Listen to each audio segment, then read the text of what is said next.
Déjalo ahí. Audio.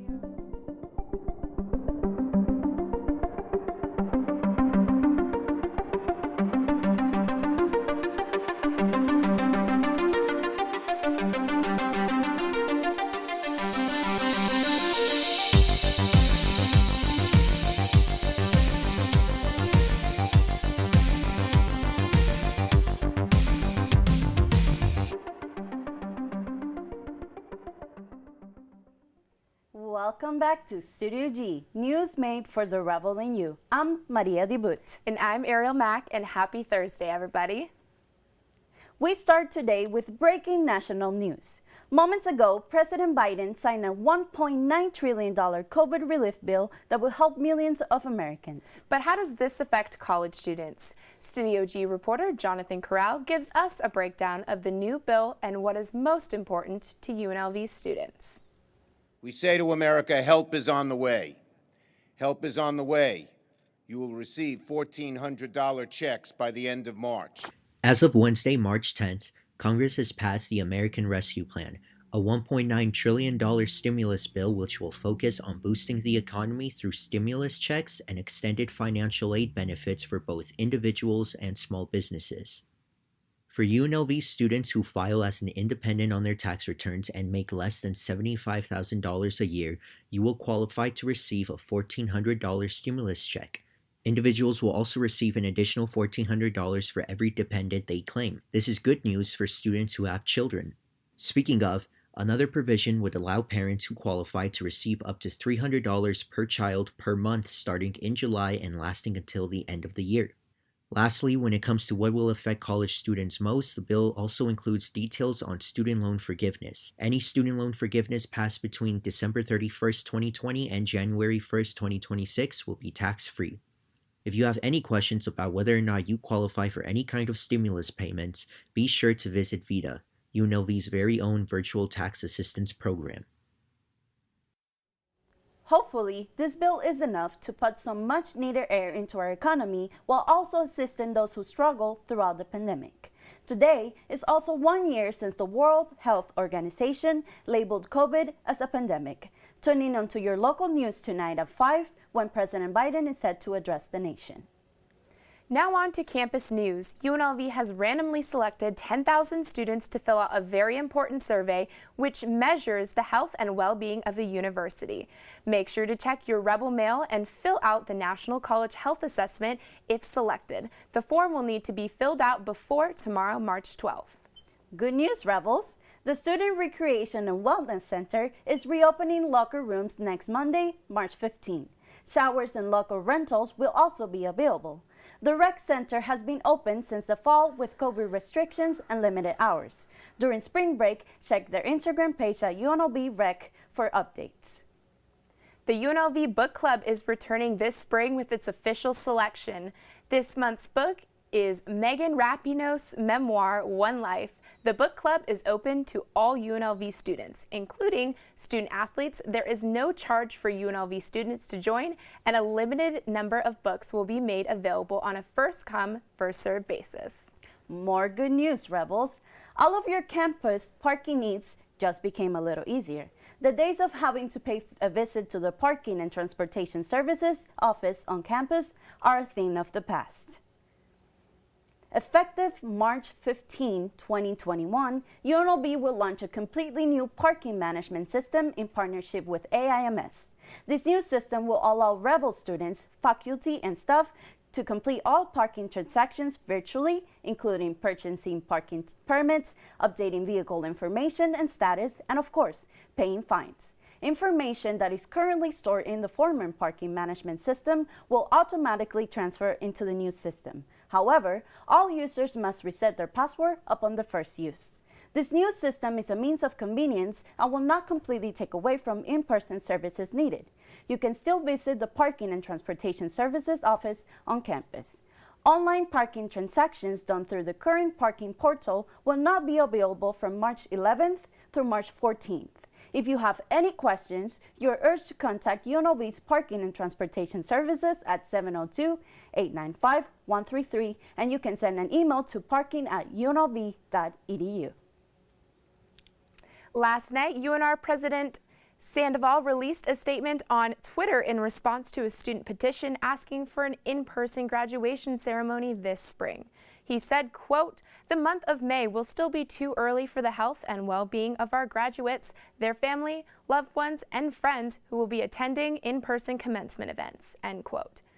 UNLV has its own petition for an in-person ceremony. Studio G reporter Valentina Menchikov was able to talk with seniors about how they're feeling about it. I'm standing outside the Thomas and Mack Center where UNLV's commencement ceremony used to be held, but this semester the school's decided to host a virtual ceremony, and UNLV seniors are not happy about that. Hundreds of students have already begun signing a petition in hopes to change the school's mind to host an in-person ceremony. For many seniors who have been looking forward to their graduation, their celebrations will be limited to a virtual ceremony. The school put out a statement late February stating, "Due to the continuing public health risks posed by large gatherings, UNLV will not hold in-person commencement ceremonies this spring." The news caused disappointment for many UNLV seniors, igniting a petition to be organized to potentially change the school's decision to have an in-person commencement. I think the petition gives us a chance to have a voice as a senior class. I feel as though that even if people don't get an opportunity to graduate with being in person, I think that people still be happy, but the option is open. For some seniors who signed the petition wanting an in-person commencement, concerns for graduation planning sweep. It's a bit challenging just for my family, being as though that we like to make things happen in advance. So if I have to tell them, hey, come and fly out, or then don't fly out, it's just kind of like a back and forth thing that I would like to have solidified. But Nevada gathering restrictions are lifting quickly during the next couple of months. But for now, the school has not made any statement on potentially switching to an in-person ceremony. Reporting for Studio G, I'm Valentina Menchikov.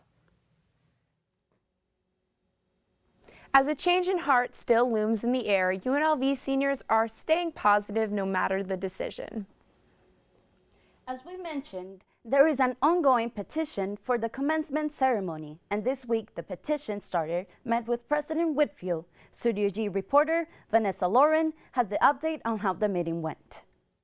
19,522 seats are here at the Thomas and Mack Center, and all of them will be empty on May 15th. Last month, the university announced that due to COVID-19, the upcoming commencement ceremony will be virtual, as opposed to in person yet again. A decision that has many students feeling unsatisfied, like 2020 graduate Dominic Schotzen. Virtual graduation for me was pretty anticlimactic.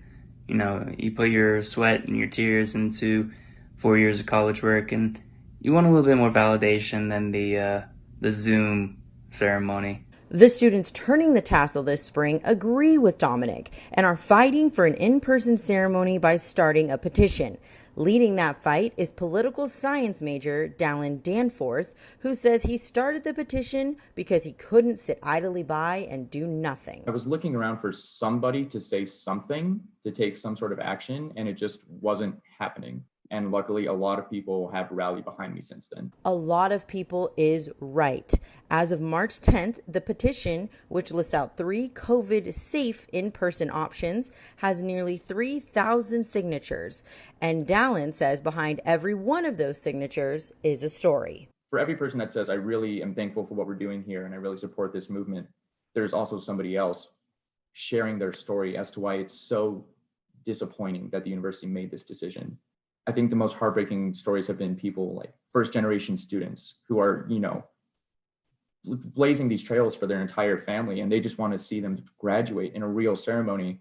I spoke with the mother of one of those first-generation graduates, Lisa Hayes, who told me for her family, watching her daughter walk across the stage is more than just a moment. It's a dream.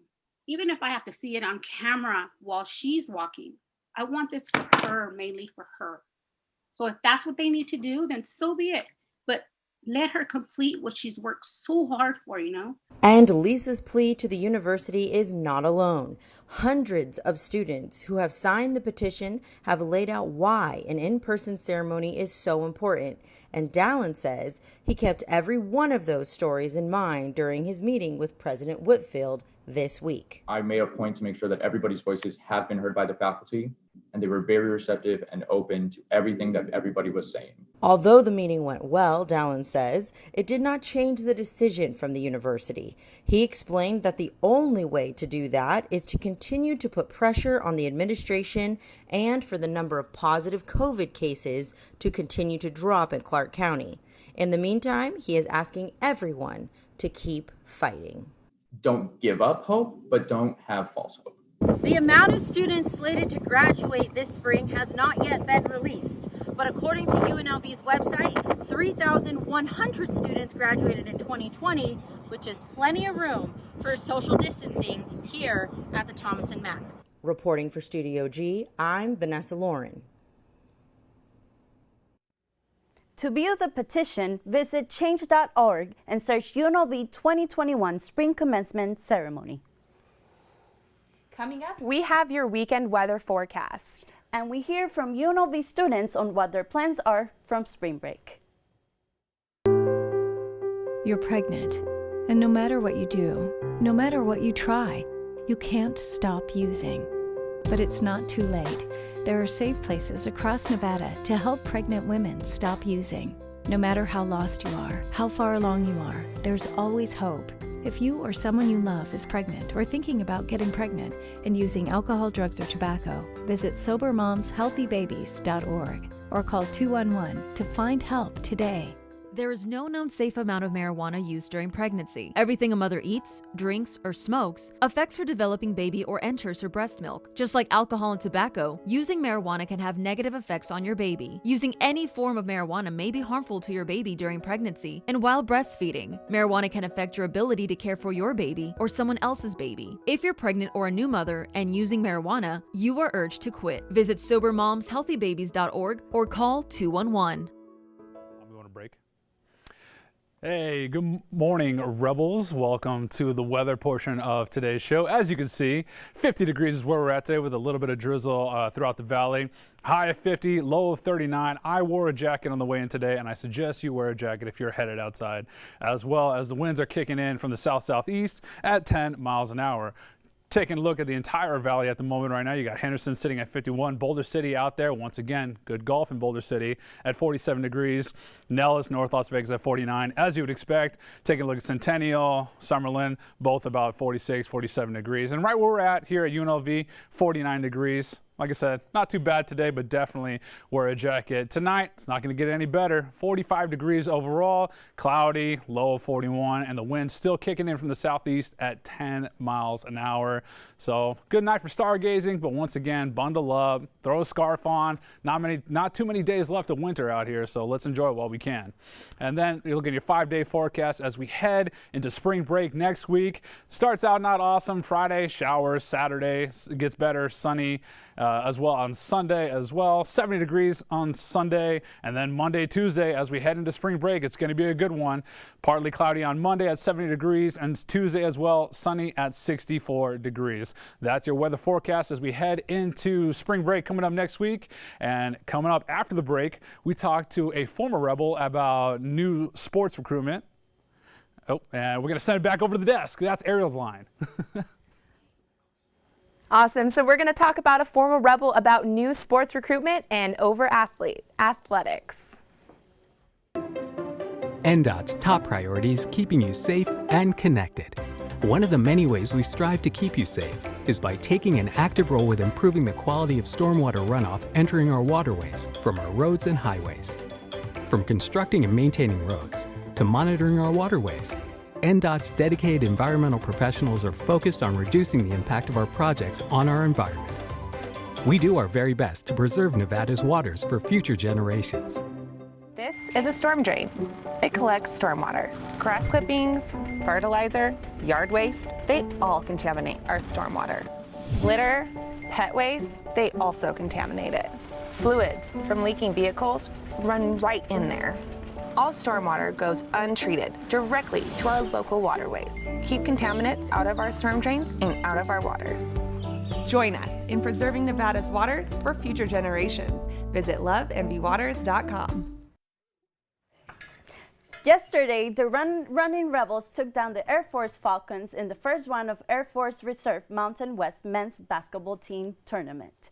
Coach Otzelberger's team lead 35-16 at halftime and never looked back. The Rebels advanced to the quarterfinals tonight at 6 p.m. against the number 2 ranked Utah State Aggies on hopes of reaching the semifinals on Friday. The winner of the tournament on Saturday will earn an automatic bid into the NCAA tournament that begins 1 week from today. UNLV has not made the tournament since 2013, and we hope to return from spring break with a great update on our team.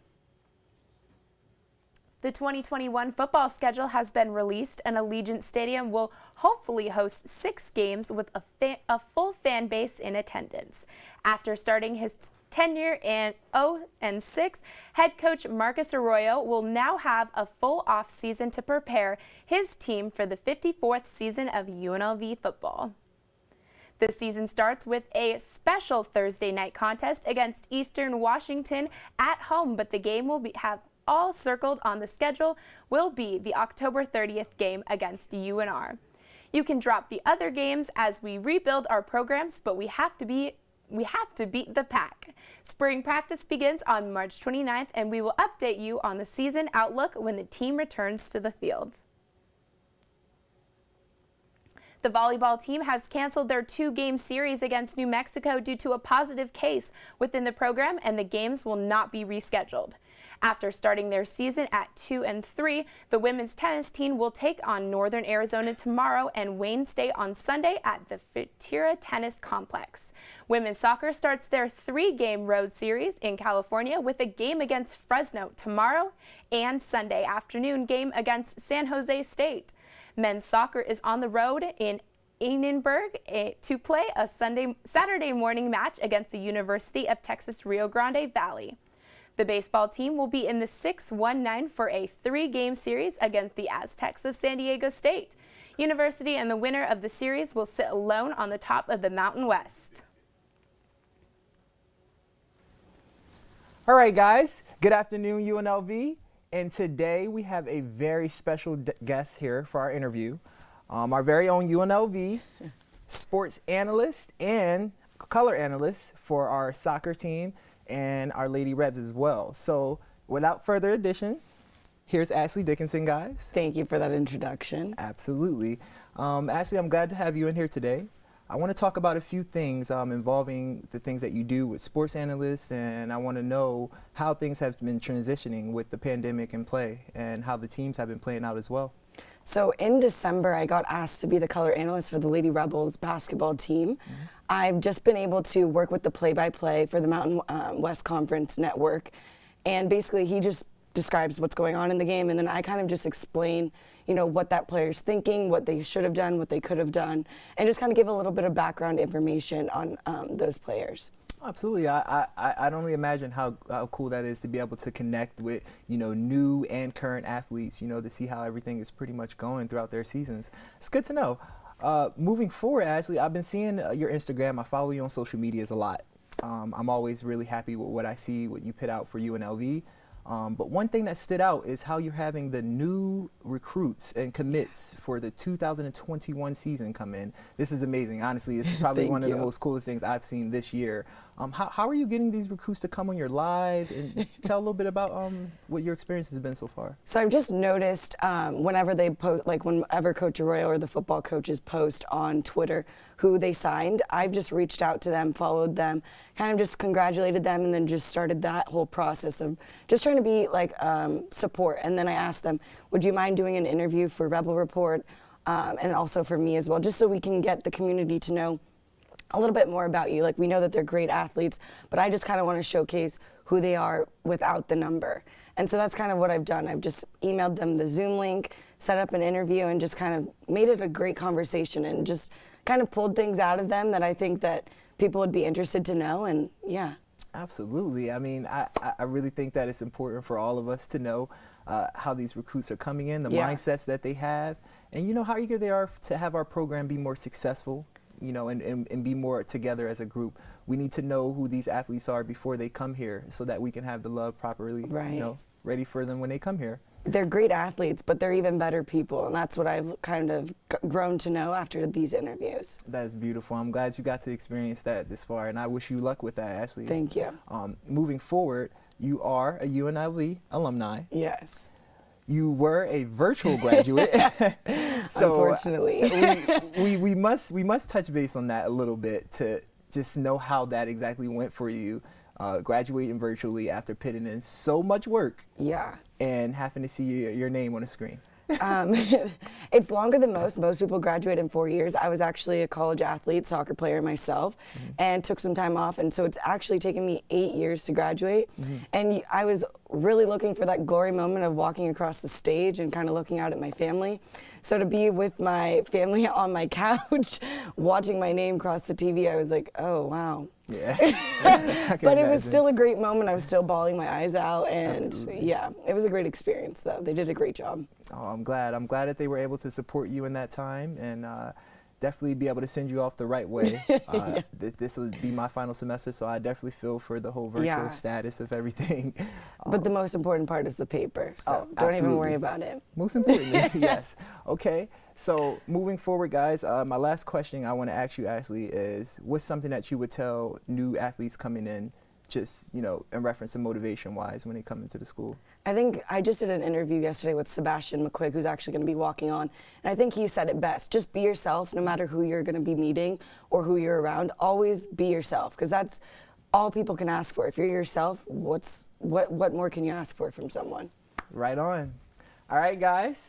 That's all we have for you guys today with our interview, and we're going to send you right back to Studio G. Thank you so much, Ashley, for coming in. Thank you for having me. It's okay to wonder about safety. I'm here to tell you, and we're all here to tell you, that it is safe. We will not be taking it if we did not think it was safe.